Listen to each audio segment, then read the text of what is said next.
Alexander Kraft, bonjour. Bonjour. PDG de Sotheby's International Realty France et Monaco. Voilà. Vous êtes à la tête d'un réseau qui couvre une cinquantaine d'agences à travers le pays. Alors vous publiez cette semaine votre note de conjoncture sur les résultats du deuxième trimestre 2018, mais aussi un petit peu le pouls du marché, et notamment pour cette rentrée. Alors est-ce que l'immobilier de prestige est toujours aussi dynamique? Mais il est presque le plus dynamique qu'on a vu depuis 7-8 ans. Ça va très très bien. Il semble vraiment que les Français ont retrouvé leur passion pour la pierre et spécialement pour l'immobilier de prestige. Alors comment ça se traduit en fait? Il y a une appétence, une euphorie sur le marché Tout à fait, donc il semble vraiment, il faut mettre les choses en perspective, parce qu'il ne faut pas oublier qu'entre 2012 et 2017, l'ère Hollande, le marché immobilier de prestige était très très déprimé. C'était vraiment un problème psychologique, tout le monde a décalé ses projets d'achat, donc il y a eu très peu d'activité, les prix en baisse, beaucoup d'inventaire. À partir de l'année dernière, avec les élections de Macron, le marché a vraiment retrouvé ses couleurs. La reprise, elle a commencé avec les biens, entre guillemets, abordables. Ouais, à Paris, par exemple, les appartements familiaux entre 1 million et 2-3 millions. Et là, on passe vraiment à la deuxième vitesse. Donc, c'est-à-dire, c'est vraiment le marché haut de gamme, très haut de gamme, qui reprend, donc avec des ventes des biens entre 5 jusqu'à 50 millions. Et la chose qui est vraiment étonnante, ce ne sont pas les étrangers qui achètent, ce sont les Français qui achètent. Le retour des Français, à la fois à Paris et en région aussi sur Tout à fait. Donc, comme d'habitude en France, tout a commencé à Paris. Et à Paris, le marché reste énormément actif. C'est le marché le plus actif en France. Mais depuis, je dirais, 4-5 mois, on voit le même phénomène aussi en région. D'accord. La grande différence là, ce sont les prix. Parce qu'évidemment, à Paris, les prix ont flambé. On n'a pas encore atteint les sommets de 2011, mais on n'est pas loin. Donc, on a eu des hausses de prix dans l'ordre de 10-15% par rapport à l'année dernière. Ça va se ralentir, évidemment, ça ne peut pas continuer comme ça.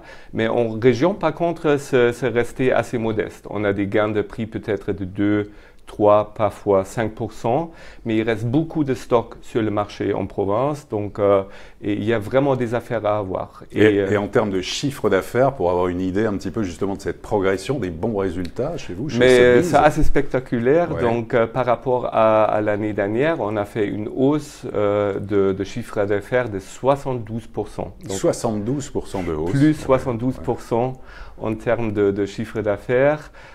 Et ça semble continuer. Donc, on a eu une très bonne deuxième trimestre et le troisième s'annonce très très fort malgré les vacances. Donc, on a vraiment des prix moyens qui sont très très élevés en ce moment. Donc, pour vous donner un exemple, donc dernier trimestre, le prix moyen en France pour nous c'était 1,8 million et à Paris c'était 2,6 millions. Par contre, ce trimestre-là, juste pour juillet, le prix moyen à Paris, c'était 5 millions. Donc, c'est presque du jamais vu parce qu'il y a vraiment des 30 grandes transactions qui se font à Paris quasiment toutes les semaines. Alors, justement, on va s'arrêter quelques instants sur ces belles transactions à Paris. Est-ce que Paris redevient aussi attractif que l'était à un moment donné? Et bien sûr, Londres, on pense à Londres. Tout à fait. Donc, Paris est en train de prendre un peu les palmières là. Ça y est. Donc, ça devient de plus en plus attractif. Mais encore une fois, ce sont vraiment les Français qui sont très actifs. Donc, en ce moment, 70% de nos acheteurs parisiens, ce sont des Français. Ce sont des grandes familles françaises qui reviennent de l'étranger, de Bruxelles, de la Suisse, de Luxembourg, etc. Quelques Français de Londres aussi, de Singapour, Hong Kong, mais surtout vraiment les Français normaux, entre guillemets aussi, qui ont retrouvé leur amour pour la pierre. Alors, des exemples, Alexander Kraft, justement, de ces beaux biens vendus récemment, et notamment, on commence par Paris. Alors, les plus belles ventes? Mais les plus belles ventes, on a vendu plusieurs hôtels particuliers entre 20 et 50 millions d'euros.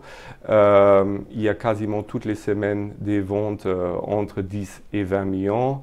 En région, on a des ventes aussi très étonnantes parce que là, c'est la même chose. Au début, c'était des ventes entre je dirais 700 000 euros et 1,5 million. Maintenant, on a beaucoup de ventes entre 2 et 5 millions. Donc, par exemple, dans la vallée de la Loire, on a vendu un très beau château pour 5 millions. À Bordeaux, on a vendu un grand appartement pour 2,5 millions. Voilà, donc ce sont vraiment les biens. Voilà. Et donc, en termes d'évolution de prix, donc on est plutôt sur un segment à plus 10% pour Paris. Et en fait, en région, les prix ont plutôt tendance à se stabiliser ou il y a des hausses moins importantes? Il y a quelques petites hausses, mais les prix restent assez stables parce qu'en région, il reste beaucoup d'inventaire quand même sur le marché, même s'il y a une belle activité en ce moment. Mais là, franchement, ce n'est pas comparable avec Paris en ce moment. Qu'est-ce que l'on vous dit pour traduire en fait cette appétence pour la pierre et le marché, notamment parisien? Il y a un effet Macron, il y a l'économie qui se libère. Qu'est-ce que vous ressentez? Je crois que c'est vraiment la combinaison de plusieurs facteurs. Il y a certainement l'effet Macron qui fait encore son travail avec les Français et avec les étrangers.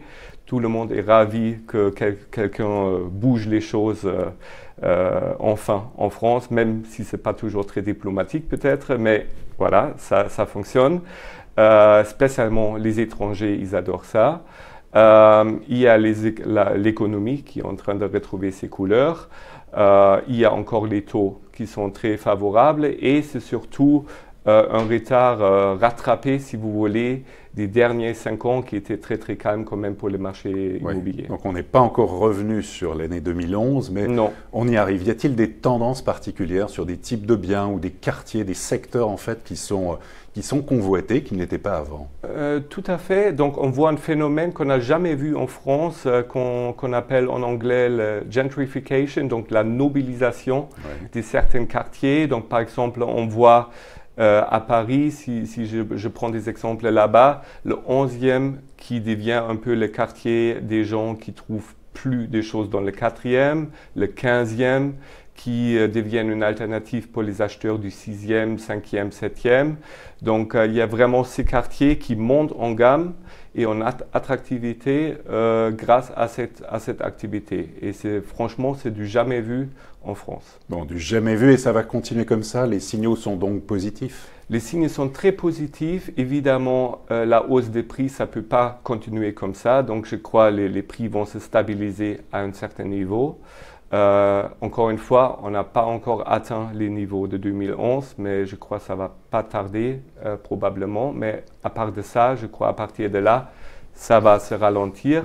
Je crois que l'activité, elle va quand même commencer, continuer. Oui. Parce que justement, on est en train de rattraper une demande qui était décalée pendant longtemps. Donc, il reste spécialement en province beaucoup de choses sur le marché.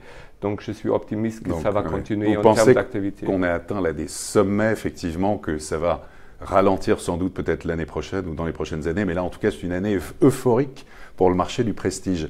En dehors de Paris et de la France, y a-t-il des biens extraordinaires? Je crois que vous en avez à l'international, à la vente actuellement. Il y a des biens incroyables à la vente en ce moment chez nous. Par exemple sur Hawaï, on a un bien qui fait 20 000 hectares. Donc, on peut acheter 35% de cette île qui n'est pas une île privée. Donc, on peut devenir le plus grand propriétaire de l'État de Hawaï.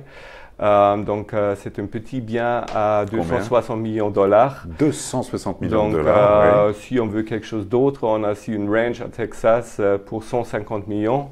Donc, on a le choix en ce moment. Très bien.